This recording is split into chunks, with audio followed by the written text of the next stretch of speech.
पैदा हुआ तो वो राणा के वंशज मीणा साहब, ये काम तो आपको करना ही पड़ेगा और करने के लिए मजबूर हो जाना ही पड़ेगा।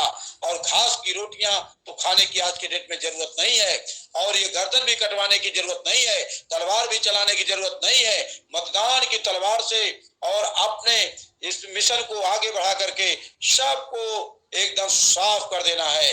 राजस्थान में 75 स्थानों के लाले पीले नीले काले जितने भी राजनीतिक दल हैं सब पराजित होंगे और उसके कारण बनेंगे आप।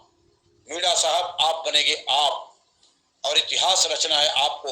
इसीलिए ऊपर वाले ने मीणा साहब को राजस्थान में पैदा किया है।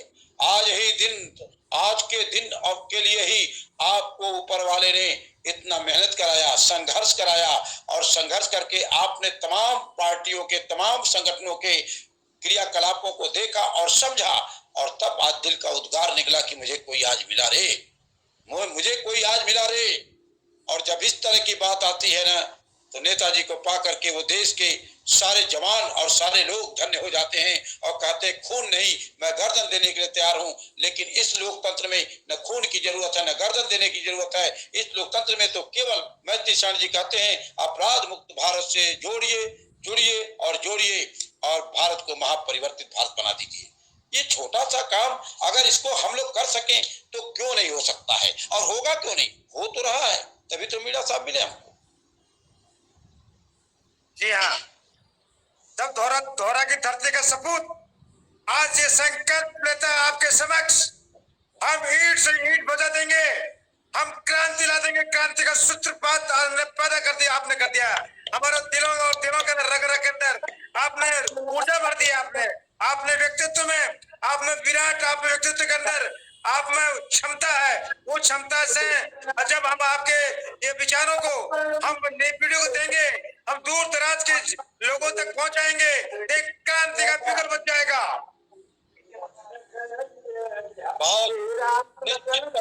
जो आपकी मुंह से आवाज निकल रही है ये वायुमंडल में जा रही है, और ये वायुमंडल में जा करके स्पंदन करेगी और ये जा करके महापरिवर्तित भारत को निश्चित रूप से बदलेगी। क्योंकि संत जन की आवाज ईश्वर की आवाज हुआ करती है। मीणा जी, आप संत हैं, निश्चित तौर से आप भारत माँ के एक सपूत हैं जो समय का इंतजारी थी, और इसी के लिए बाबा जी ने कहा था कि जगह जगह वो शक्तियां हैं और ये शक्तियां मिलकर के देश और दुनिया को बदल देंगी। हिंदुस्तान की बात छोड़िए, मेरा निवेदन है कि मैं बहुत ही जल्दी ही मैं आपको भारत की गुलाबी नगरी शहर जयपुर में आपको आमंत्रित करने वाला हूँ, और एक अब pink city press club of India के अंदर हम आपका प्रेस कॉन्फ्रेंस आमंत्रित करेंगे और आपका सहयोग और भागीदारी, जन भागीदारी की आत्मा खड़ा कर देंगे बहुत जल्दी। बहुत खूब, हम इंतजार करेंगे सर, उस पल का इंतजार करेंगे जिस पल में हम दोनों लोग गले से गले मिलेंगे और हम लोग एक साथ बैठ करके हम लोग भारत के राष्ट्र के चिंतन में और राष्ट्र के लिए कुछ कर पाएंगे, सोचेंगे।